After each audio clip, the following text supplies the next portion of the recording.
早2日佢同我講話，廚房個搪瓷閣架好殘舊，同埋甩搪瓷，想要換個新嘅。我話不如同你用亞加力做個新嘅啦，只要不時用洗潔精清洗一下，歷久常新，永冇甩油嘅問題。佢話你做到咩？我喺我嗰個迷你倉庫嗰度拎咗呢2塊3mm 同4mm 嘅板，再2條4mm 見方嘅方條嚟做加力同定位用。材料同圖則準備好啦 ，OK， 開料。我先鋸塊4mm 板，鋸出3塊200mm 見方嘅嚟做托板，同3條20mm 高嘅圍板。為咗遷就材料嘅尺寸，最後一條圍板呢係19mm 高，同埋一塊200×50mm 用嚟跨牆螺絲位嘅加厚板。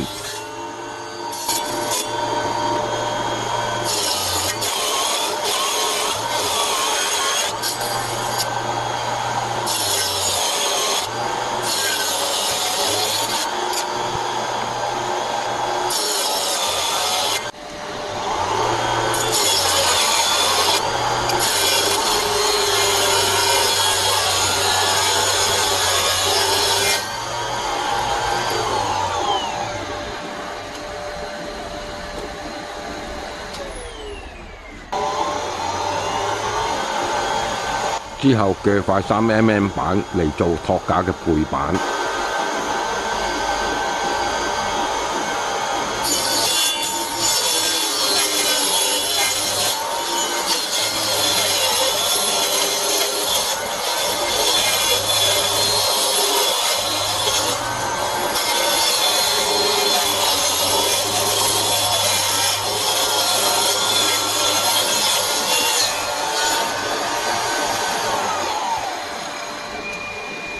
我一次過將3塊托板疊起去嚟轉窿，用嚟做弧形切角嘅圓心窿。為咗遷就我呢一台超迷你轉機嘅出嘅力度，我噴咗啲潤滑油。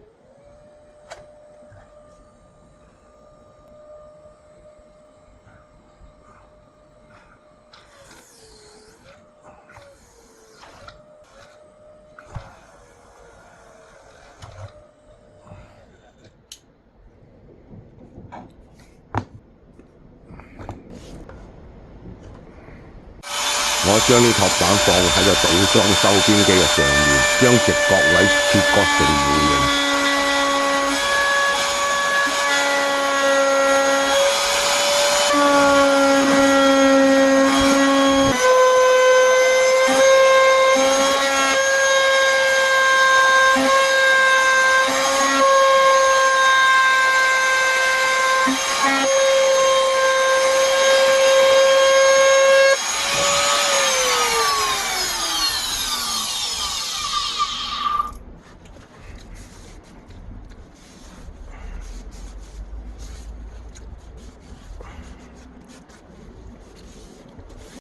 3塊托板嘅角位咧，打磨成少少嘅弧形，令彎曲背板嗰陣咧可以順滑成形。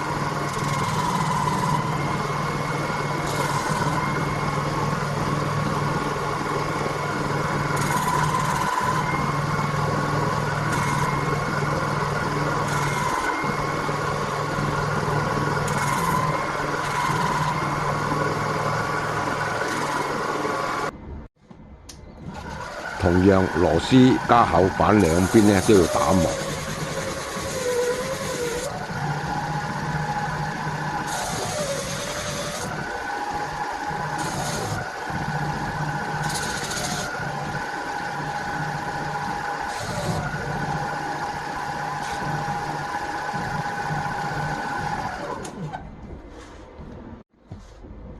背板嘅4角咧都打磨少少弧形，消除咗個鋒利嘅直角。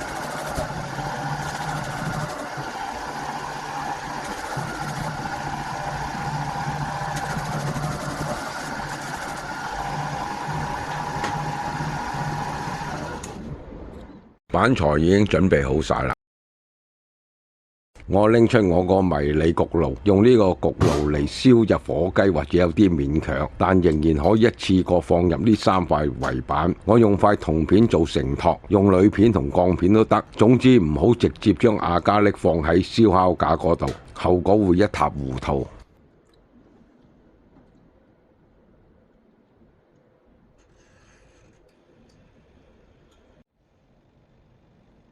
我啱啱好有塊準備做蛋糕轉盤用嘅木圓盤，可以用嚟做圍板嘅弧形帽。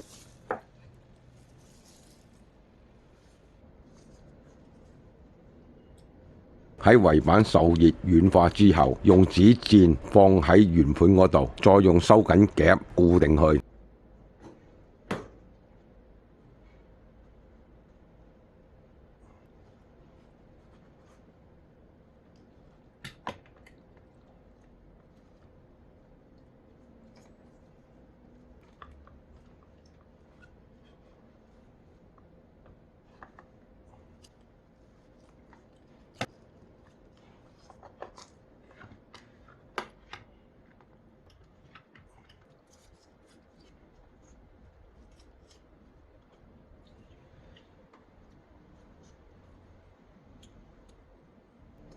可以用塊濕布抹下去，加快冷卻。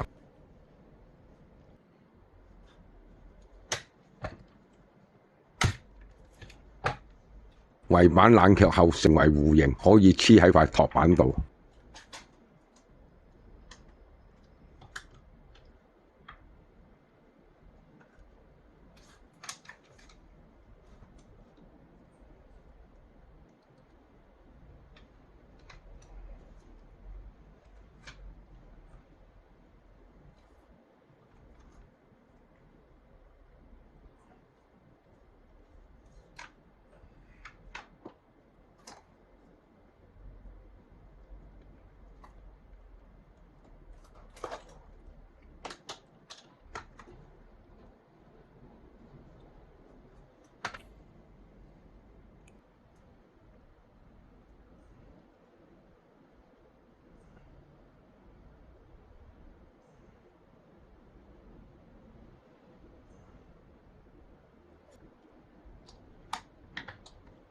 亦都可以用差唔多弧度嘅器皿嚟做弧形成形，只要弧度相近，差少少可以用夾修正一下。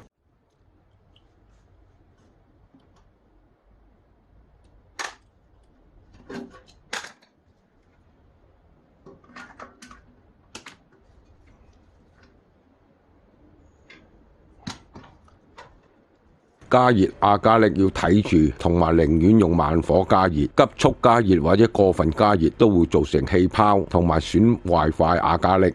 將4mm 方條剪出6段190mm 長嘅長條，用直尺定咗位黐喺塊背板度。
將3塊托板一邊黐喺背板同架喺4mm 嘅方條上邊，用直角角碼同背板保持垂直。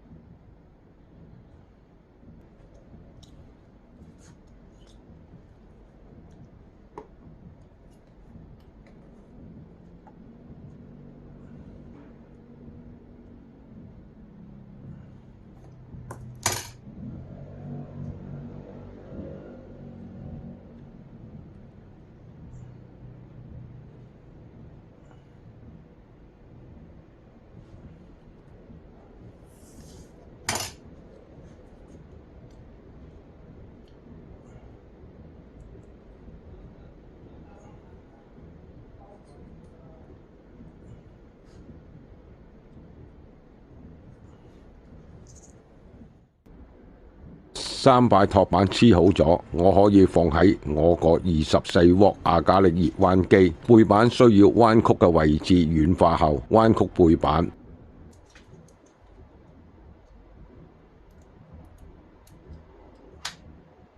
因為之前呢已經黐咗啲方條嚟定位，所以好容易保證背板兩邊彎曲之後呢位置會配合。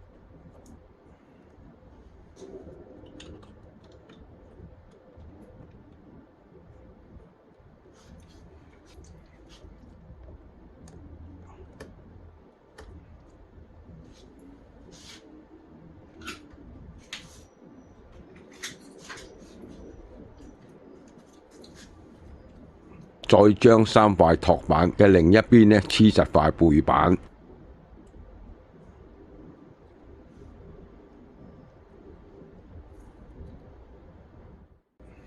再將兩邊背板多出托板嘅長度部分，用熱彎機再向托板彎曲同埋黐實。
黐好咗托板，下邊再用4mm 方條加固。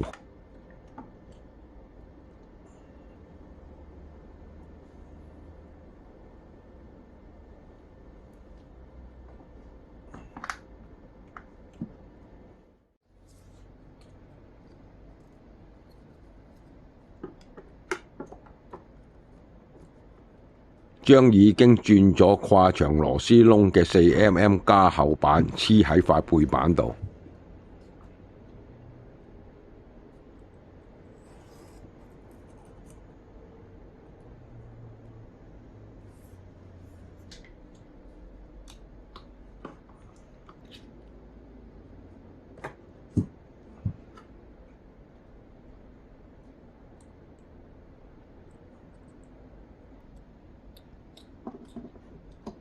經過加厚板個螺絲窿位轉穿背板，用嚟跨牆嗰陣可以上螺絲。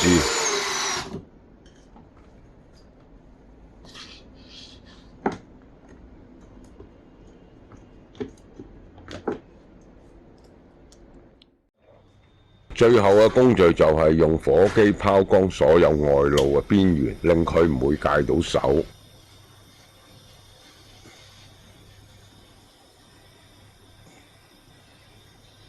佢話喺牆上睇落唔覺有件嘢咁，阿加力製品就係可以降低視覺障礙造成嘅空間擠擁感，直到俾佢再放滿嘢之後。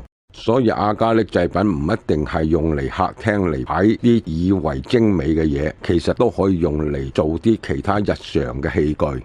而 DIY 嘅好處呢，就係隨時可以為自己度身訂造，同時滿足咗成功感同埋實用感。好似我做咗幾個阿加力方盤嚟，盡量利用廚房張高凳底嘅空間。生活喺呢個全球除咗蒙地卡羅之外，房地產價格最高嘅城市，善用空間係其中一種重要嘅生活策略。不過好在仲未到生存策略嗰級。最後做翻個粗略嘅成本核算啦。